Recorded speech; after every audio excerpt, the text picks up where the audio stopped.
Good evening, everyone, and welcome to the summit. And as usual, I am your host, Martina Avera.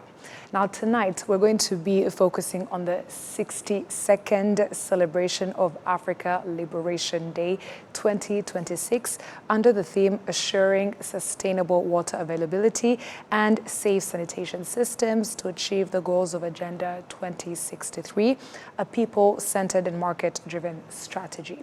Now, as Africa continues working toward the vision of Agenda 2063 and the Africa we want, conversations around water security, sanitation, youth participation, and sustainable development remain critical in today's and the continent's future. So joining me tonight are representatives from Pan-African Movement Rwanda, but namely we have, starting on my near left, is Dr. Alphonse Murefu. You are the Vice Commissioner and thank you so much. You are representing Pan-Rwanda. Thank you for being here. Thank you very much. Yes, we also have with us Dr. Charles Hategekimana, Vice Commissioner for Education, also coming from PAM Rwanda. Thank you. Thank you for hosting us. Yes. Now, I'll start off with you, Dr. Alphonse Murefu, a Commissioner for Academia at the Pan-African Movement Rwanda. To begin with, for our viewers who might not necessarily know what exactly PAM Rwanda is, Pan-African Movement, or are not familiar with the movement, could you briefly tell us about the organization, its mission, structure, and some of the key achievements that it has been able to register thus far? Pan-African Movement Rwanda chapter is a non-government organization that has the aim of changing individuals but also institutions' mindset to reflect on the African Union Agenda 2063. The purpose is to have citizens that are dignified, prosperous, ready to be active participants in the development of Africa that promotes the vision and the philosophy of solidarity and unity of Africans. We, as I said, we're a non-government organization, so we're structured according to the law that governing non-government organizations. We are at the national level, but we go up to the sector level. We have different commissions that are representing all the sectors of our country, in civil society, in private sector, in trade unions, in academia, in education, generally all sectors. Since our creation, we started in 2015 in the current form, but before there used to be some small individual-based movements. But in the current structure, we started in 2015, and since 2015, we have undertaken different initiatives in that regard. As I said, our structure goes up to the sector level, but we also operate in 45 higher learning institutions. We have representation in universities and other higher learning institutions. We have a leadership program that we provide so far in 20 universities, where mainly we focus on leadership values and understanding the challenges Africa is faced with, so that we can prepare people who can become future leaders. We are involved more especially in raising awareness, dissemination. We have different radio and TV shows that we participate in, but also public talks. We have participated and organized different community engagement activities in Uganda and different other activities. Since 2015, we've been organizing African Liberation Day in collaboration with the Ministry of Foreign Affairs and the African ambassadors in Rwanda and Africans in Rwanda to generally commemorate the creation of Organization of African Unity, which later became to be African Union, as a landmark for the independence and liberation of Africa. So we have different activities, and just to mention a few, those are some of the activities that we do implement. Yes. Thank you very much for basically outlining some of the things that Pan-African Movement Rwanda chapter is responsible for, what it has done since its initiative here in Rwanda, since it started here in Rwanda in 2015. And it's great to see some of the things that it takes part in community-wise and also involving all the different stakeholders that are responsible. Over to you, Dr. Charles. This year's theme places water and sanitation at the center of Africa's transformation agenda. Why is water such a strategic resource in delivering Agenda 2063? Thank you so much, Martina, for the question. Water is key in different sectors of our daily life. Africa is a continent that highly depends on agriculture, for example, and if without water, this sector cannot be sustainable. So that is why we need to focus on water as a key resource for this year and actually all the years. Number two, even other sectors, let's say education, let's say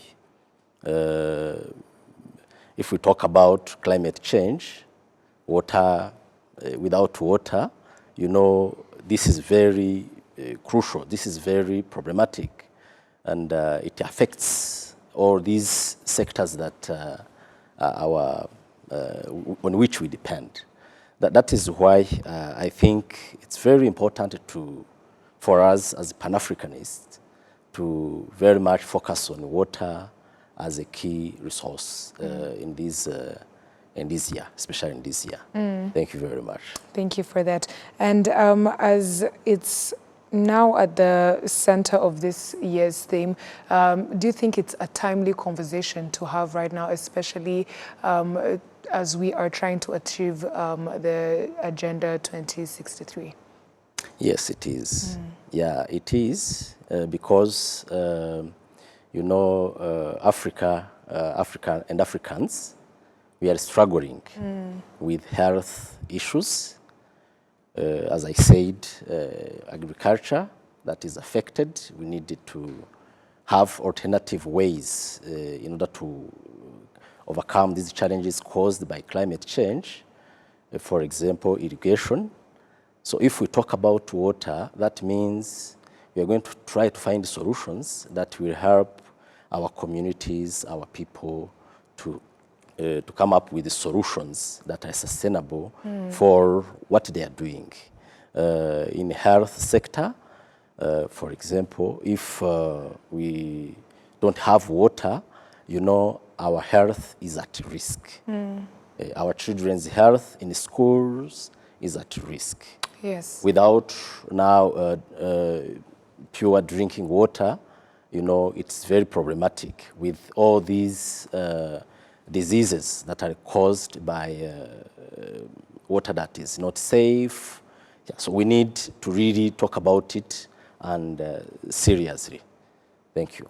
Thank you very much. Dr. Alphonse, like I spoke to Dr. Charles about, this year's Africa Liberation Days theme is focusing more on water sanitation as well as the sustainability and availability of it. Now, if we could speak on why this conversation is important or very timely, but in the context of Africa's liberation and development agenda, what would you say towards that? So when we talk of African liberation, we're talking about citizens that are prosperous. To have citizens that are prosperous, we're talking about citizens that have access to basic needs, basic needs in terms of housing, in terms of infrastructure. But to talk about water and sanitation specifically, about 400 million Africans do not have access to basic water, to basic clean water. About 800 million Africans do not have access to basic sanitation and hygiene systems.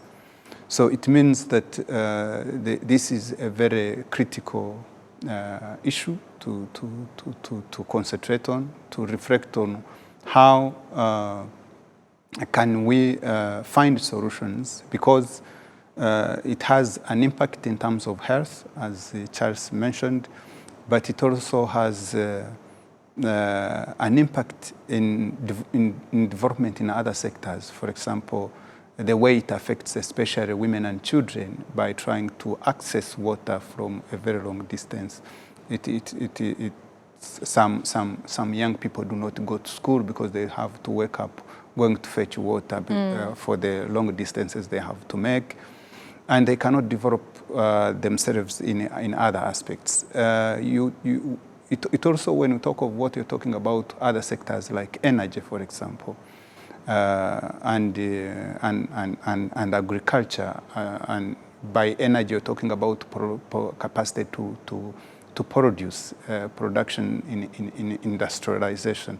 So water and sanitation are cross-cutting in so many ways, and the fact that we are still behind is something that is of concern, that we cannot achieve Agenda 2063 without addressing those gaps. Thank you for that elaboration. Back to you, Dr. Charles. Reports referenced in the concept note that we received show that millions of Africans still lack access to safe drinking water and also sanitation services. What are some of the long-term implications if these gaps are not addressed urgently? That's a very good concern and a very good question, Martina. You know, as we've even mentioned, if we don't have access to clean water, sanitation, and all that is related to this, there are quite a lot of implications. I mentioned earlier that our health is at risk. My colleague mentioned that children are likely to drop out of school. Women are likely to stay behind and to kind of be busy and busy doing these kind of works that are related to collecting, fetching water from long distances. And then they will not have access to these very important opportunities that are really good for them, to promote them. And thus, inequalities in society, social inequalities here and there. And again, the continent as well. As far as the continent is concerned, if we still have issues, we'll be highly dependent on these Western countries that have colonized us, that kind of have shown us that we are unable to achieve some of the very important goals of our lives, and then we'll be looked as left behind. I think implications are so many, both to individuals and to states, to nations. So African countries have to really act proactively in order to solve this issue and prevent all kinds of implications, negative implications, by the way, that we may face without sustainable water and sanitation. Thank you. This year's agenda, or what we're speaking or what we're working towards, is Agenda 2063, and it speaks about Africa we want. So Dr. Alphonse, from an academic and a Pan-African perspective, where does water security fit within that vision? The Africa we want, as I said, is an Africa that has prosperous citizens. and water and sanitation, those are part of the basic needs that needs to be accessed by Africans. So in terms of achieving the goals and aspirations of African Union Agenda 2063, focusing on water as one of the key basic aspects to a better human life is very important. We think that the issue is not the lack of resources in terms of water, for example, but how do we collaboratively invest and be able to raise the standards of Africans to achieve the development that we need. In terms of, because water is not limited in some cases in one country. They will need investments that are cross-border. How do we ensure that African countries come together to develop collectively, to achieve collective prosperity? How do we encourage our private sector? How do we encourage our young people to be interested in Africa's development? Because no one is going to develop Africa for us. It's us Africans who are going to develop it. So these are areas that are critical in which there is a possibility of not only finding solutions, but also creating opportunities for people to invest. It is estimated that every dollar that is invested in water and sanitation, it benefits $4. So that it's a huge area of investment. It reduces costs to governments. So if there is an investment in clean water and sanitation, it reduces the number of diseases that are likely to affect people. And that reduces on the budgets that are spent in the health sector, for example. So there is a lot to benefit if we focus on water and sanitation, like many other areas that are critical for the development of Africa. And Dr. Charles, from a perspective of policy as well as education, how important is water education in shaping responsible communities? Because we could have access to this clean water and safe water and sanitation, but we need communities that can be able to keep the sustainability of it and continue to use it responsibly. So how important is water education in shaping responsible communities and sustainable development across practices across Africa? Well, you know, this turns around what I would call mindset. When we talk about education, even policy, it turns around mindset change. And water education, sanitation education, without it, you understand our communities will lag behind, and they will keep their old mindset, maybe not taking care of themselves as well. But then, we as Pan-Africanists, and as far as African liberation is concerned, we need to liberate ourselves, to liberate our communities from this very old mindset that may not really value what water it is, what water is for them, for their surroundings, and so on.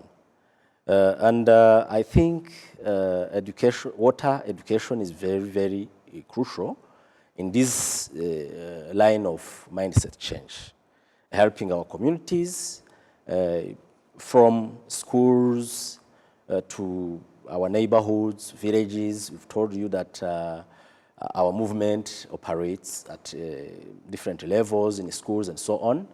So teaching about water and sanitation is very, very crucial. It's very, very important as far as progress is concerned, as far as having communities that are dignified, that are living a dignified life, that are self-reliant in terms of, water, access to water, and again, also sustaining these water resources. We've been having this history of depending on NGOs usually operating from the Western, countries, funding and so on. And they could provide the water, but then we fail to sustain at least this water that is provided. But then I think if we can educate our own people on how we can maximize our efforts together, working together, remaining united, without depending on the international communities in order to, let me call it participatory, to use this participatory approach that will help us to have water, clean water, to have access to the water we need for our different activities, as I mentioned earlier, and then also to sustain it. And from this, Africa will be prosperous, Africa will reach its goals. After all, this is the Africa we want, an Africa that can maximize its own resources. And resources come from, resources, it's not only about water, but also people. People who are educated, people who understand what we should be doing in order to develop ourselves, in order to help, to support ourselves without waiting for any other support from outside of our continent. So I think cooperation is very important as well. So education is key in this sector of water and sanitation. Yes, 100%. This conversation, all conversations around relying on our inner resources and making sure we maximize them to the fullest extent that we could instead of relying on international aid and help is very important, and that's the only way we can maximize on sustainability as well as educating the communities around us. And if I could go back to you, Dr. Alphonse, we have heard the various themes that are in the Africa Liberation Day celebration, but one of them is having a people-centered and market-driven strategies. What does that practically mean for African countries today? Traditionally, Pan-African movement activities has been something of elite, operating in universities or slogans by politicians. The philosophy of Pan-African movement, Rwanda chapter, is to popularize this movement so that it becomes people-owned. And it is, I think, not of a surprise, given Rwanda's governance approach, which is citizen-centered approach. And our efforts is to ensure that this transformation happens within and by the citizens themselves. So that's why we're talking about people-centered approach. But again, people are always involved in trade, in transactions, and it is of a greater benefit if we involve the private sector. So that's why we talk about market-driven approach. So people should see this sector as a sector where they can invest, where they can do trade, where the private sector can work with the public sector to speed up the process of development. So access and and water sustainability and sanitation, safe sanitation systems will be achieved if our citizens are involved, not only as the beneficiaries, but as the participants in finding solutions, but also by increasingly involving our private sector to invest in this sector, because the public sector alone cannot resolve all the challenges that are involved. Yeah. True, which is why participation is very important. And if I could get back to you, Dr. Charles, I want to speak on inclusion as well as bridging that gender equity gap through the information that we have access to. There's emphasis that women and girls are disproportionately affected by the water shortages that the continent experiences. How can better water systems directly improve the gender equity gap, but also making sure that there is access to this, especially through economic involvement? Thank you again. I think there is something that we mentioned earlier. If women are like those very traditional women who are assumed to stay at home, fetch water, prepare the food and the rest, and if they are not able to go to school, you understand they are highly affected.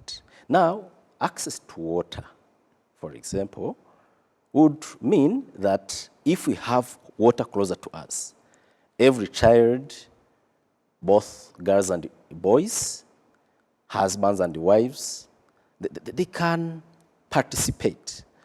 Let me refer to these advanced countries. They don't have house help, for example. Who comes first at home will take care of what the home needs. Let's say food, prepare food, and so on.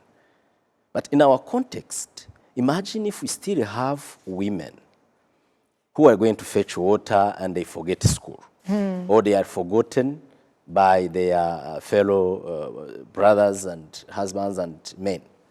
This is not fair. It's just all about inequalities. And Pan-African movement, our ideology aims at fighting against this, or inclusive, being or inclusive, involving women in these other opportunities that for a long time they have failed to access. So if we solve this issue of water, of course, as well as many other issues, it's not the only issue. You understand our sisters, let me use sisters or women, they will be able to have access to these other opportunities, including education, even work opportunities. Yes. So that is how I think this is so beneficial as far as being all inclusive, in other words, including both men and women in different sectors of our life, especially those sectors that are beneficial. I think this is very, very important. Thank you. Yeah.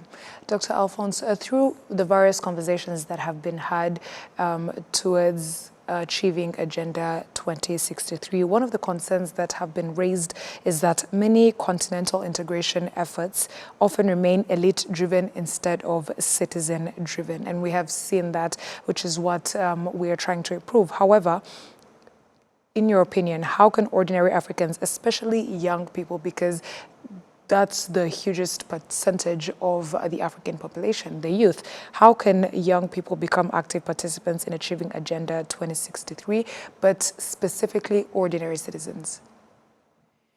I think I alluded to that before. Yes,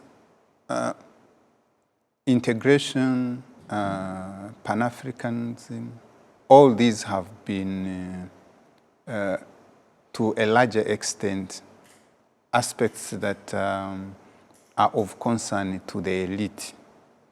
That is partly true, though, because when you're talking about integration, you're also talking about the cross-border communities, those individuals who cross the border to trade, to attend markets on the other side of the border, or seek medical facilities across the border, or gain any other services across the border, or have relatives across the border.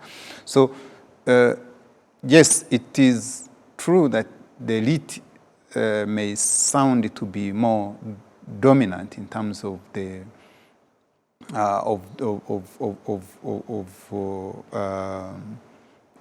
agitation in terms of promotion of integration and all that, but the real life, the daily life, is lived by ordinary citizens.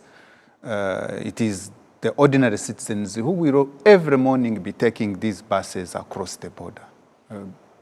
If we take the example of Rwanda, for example, if you go to Nyabugogo, those buses that cross to Uganda, up to Tanzania and Kenya, or the daily crossings that happen between Rwanda and the Democratic Republic of Congo, those are ordinary citizens. And issues of integration are very key to them. How should we encourage them to participate, and especially young people? It is to know that the integration of Africa is not for the politicians. It's for ordinary people to interact, exchange in terms of cultures, exchange in terms of young people. We all watch Nigerian movies, for example. People listen to music from different countries in East Africa.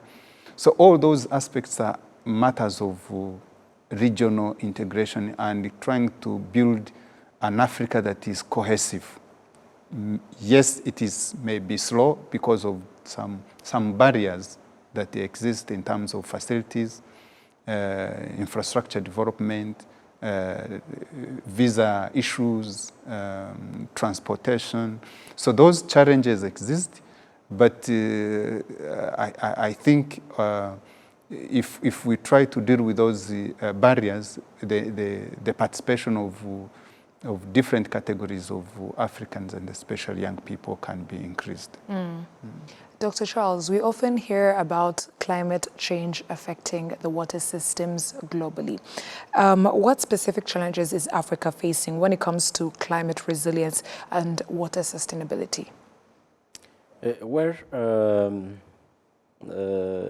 If you look at it from this angle of drought, Africa is being affected, as well as you know, our agriculture depends on it heavily depends on the rainfall.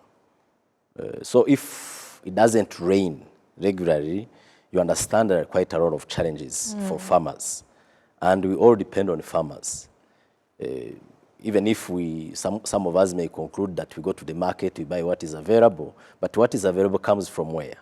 From farmers. So if the farmers have not done what they were supposed to do as far as agriculture is concerned, farming is concerned, you understand also the market is affected, prices go high because the supply is limited.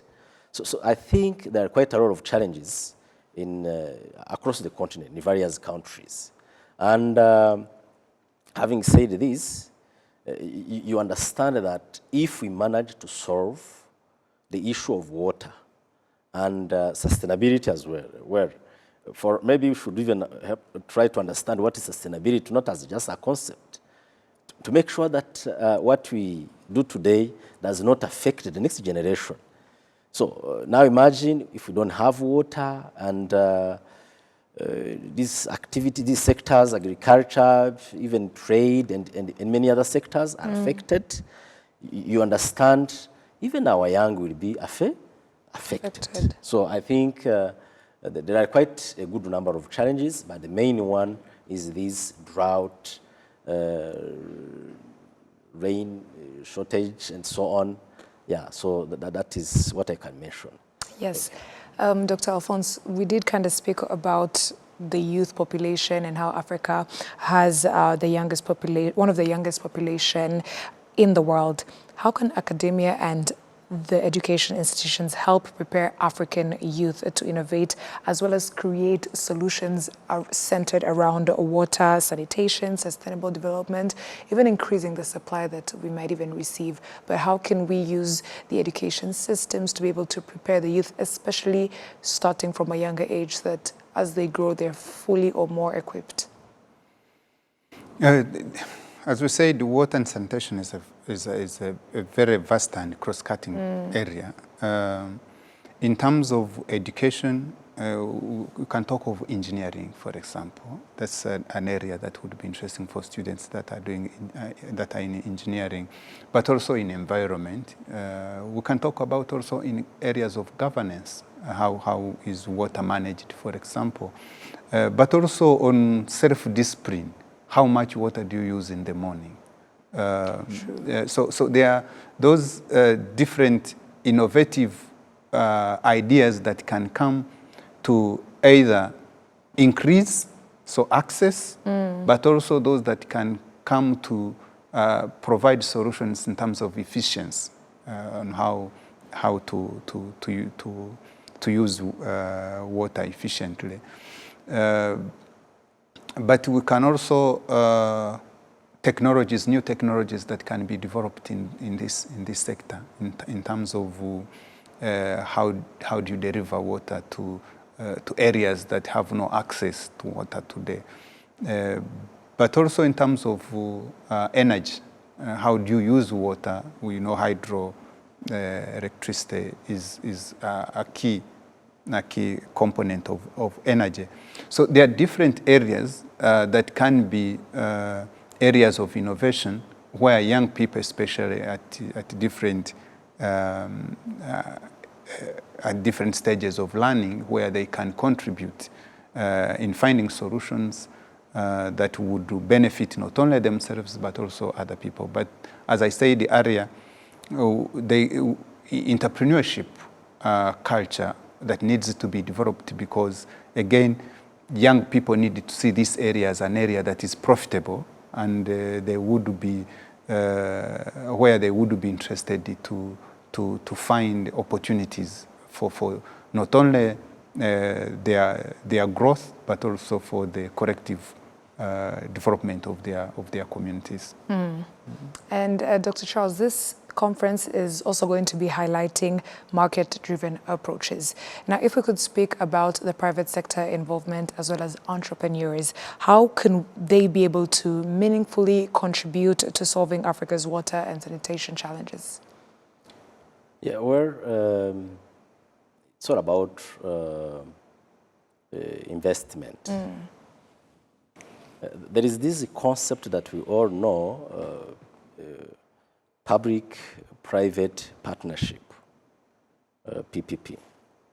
So Rwanda has tried, for example, and I like to refer to Rwanda's model, having a private sector that is organized, that works together, and that is ready to partner with the government and the public sector, of course, that's what I mean. I think as far as investment is concerned, we should be inviting our investors to also look into this sector, because there are quite a lot of opportunities. I said earlier that Europeans and other donors, funders, and they used to come, they are still trying to come. Why should we be allowing them when we have possibilities at home? There is this concept of homegrown solutions. Homegrown solutions not only about citizens doing umuganda, but also investors.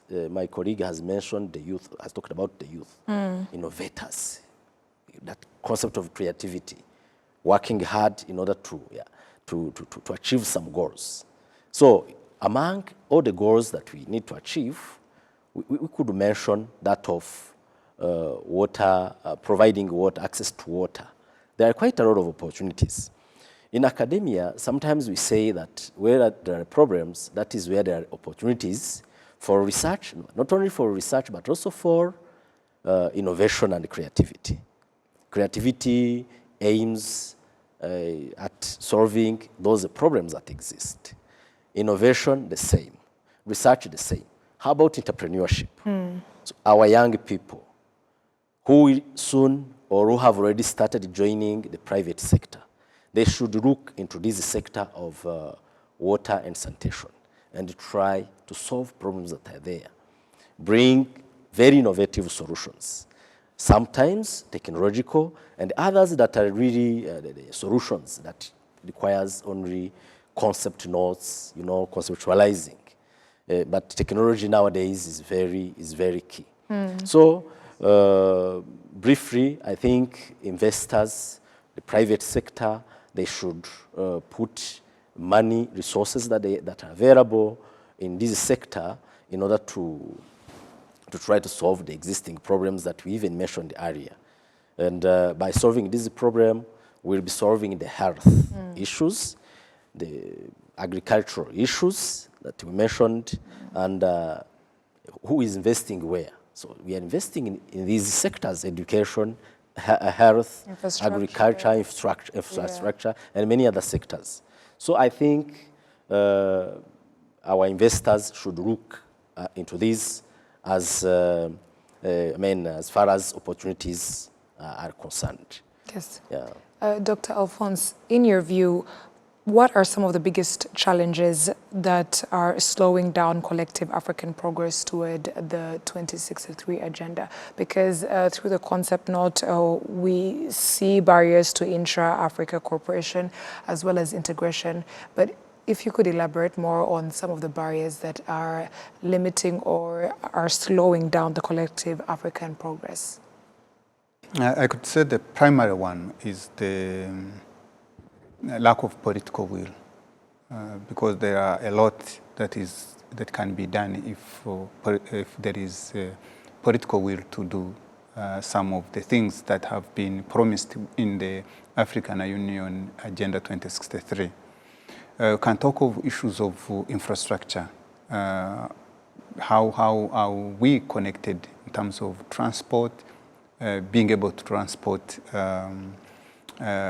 things goods from one part of Africa to another, but also what to transport, production, because you're not going to only be traveling for the sake of traveling. You have to be either traveling to do something in terms of trade, but also in terms of a service that you could be traveling to provide, or just for tourism. So how do we ease visa? Because you don't need some people would tell you that it is difficult to travel from one country in Africa to another. It is not easy because of restriction on how to access, how to get visa. There are few countries that have taken steps following, I think, Rwanda's example, to have made it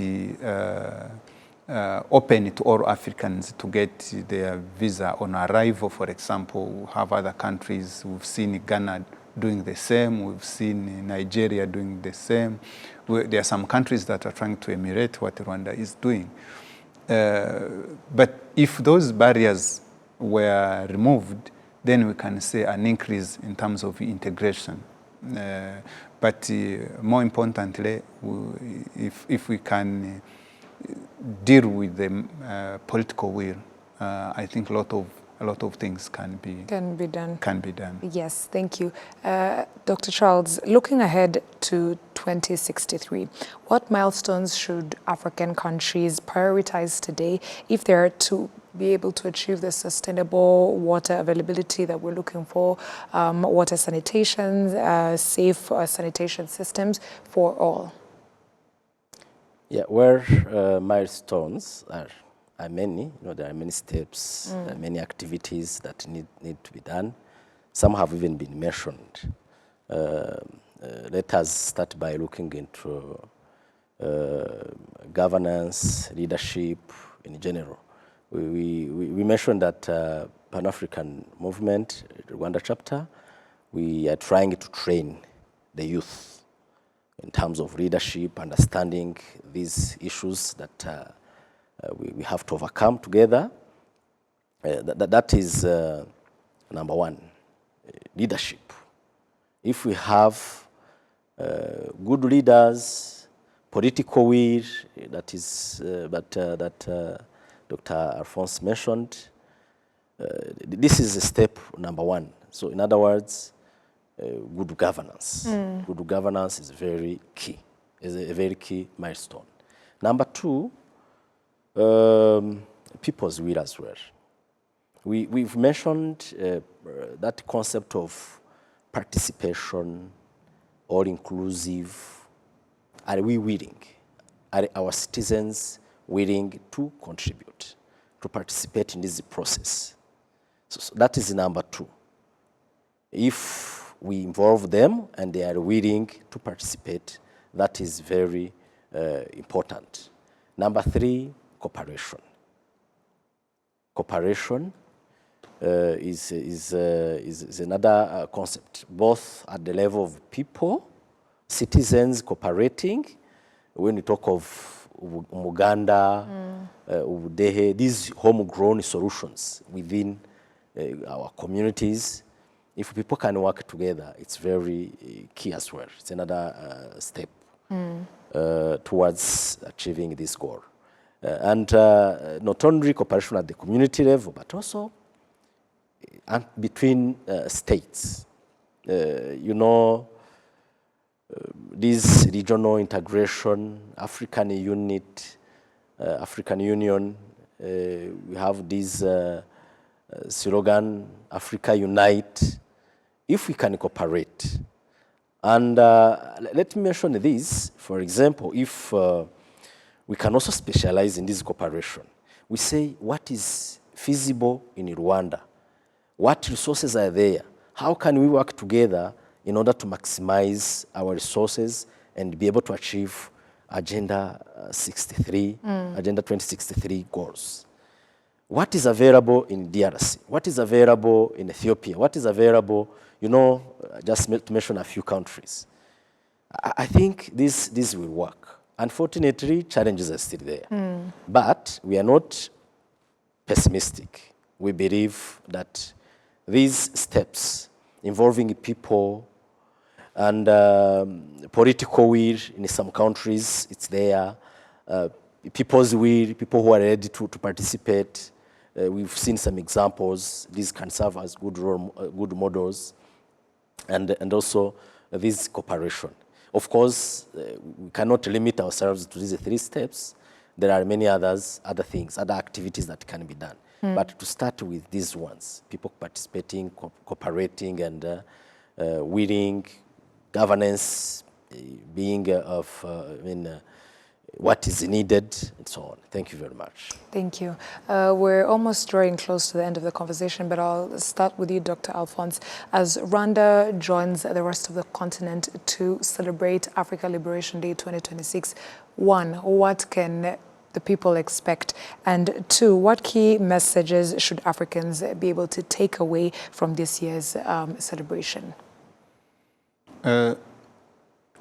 Our grandparents fought for independence because that was one of the pressing issues at the time. Then we needed to ask ourselves, what are the pressing issues for Africans today? Those are the issues, those are the challenges we needed to liberate ourselves from. And one of them is the lack of access to clean water and basic sanitation and hygiene systems, which is the focus of this year's celebration for the African Liberation Day. We've been having different activities across this in the past 2 weeks, where we've been involving different people, different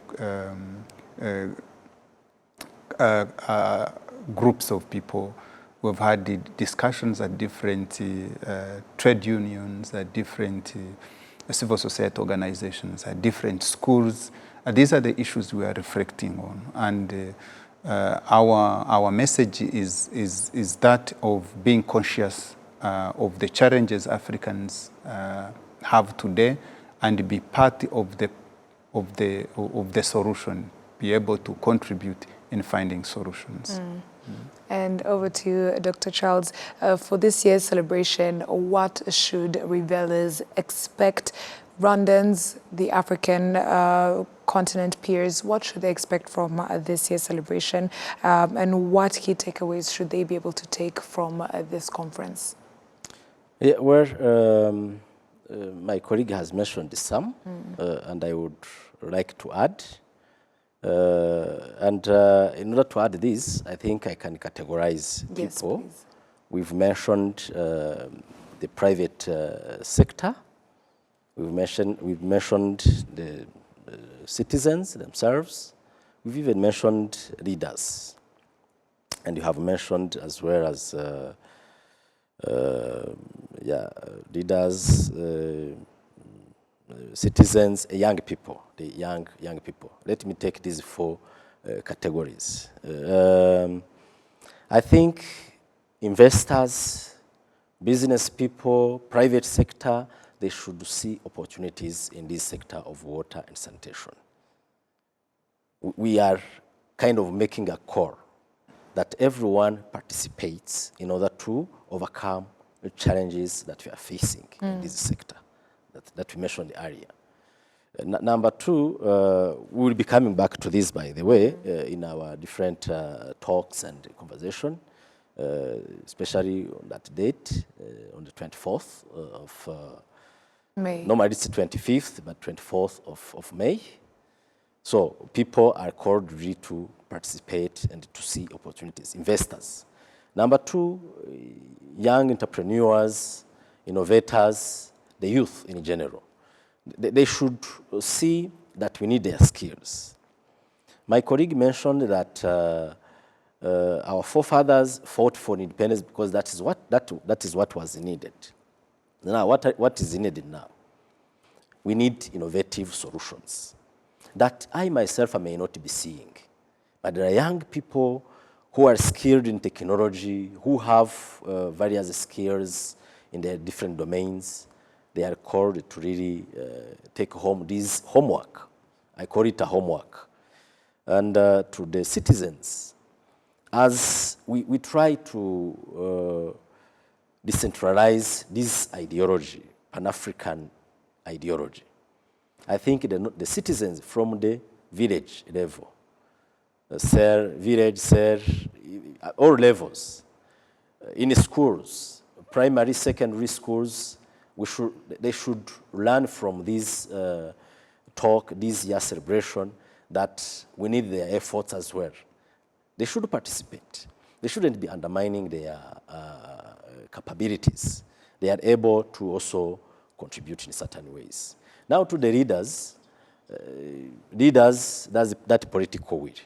Of course, to some extent we have it, but all leaders at all levels, they should be open to these very engaging ideas, very important ideas and talk in order to solve the challenges that communities that they're leading are facing. So that is, I think, what I should mention as, we call it a take home. Everyone, let everyone take home this homework that we are supposed to, or without leaving anyone behind, or participate, or contribute, or see opportunities in this sector, and then take this action of, engaging ourselves in order to solve or overcome the challenges we are facing in this sector of water and sanitation. Yes, and as we are concluding now, we always take any opportunity that we can get to be able to speak to the youth, especially because we are reminded that they have a big part to play in the sustainability of the African continent. Now, I'll start with you, Dr. Alphonse.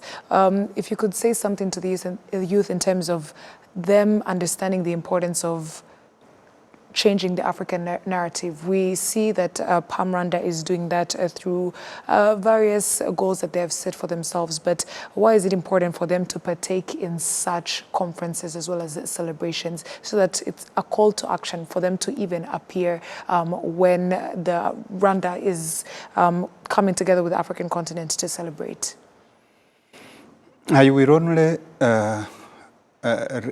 request them to look around and see the people who have been useful or important or have done great things to their communities started when they were still young.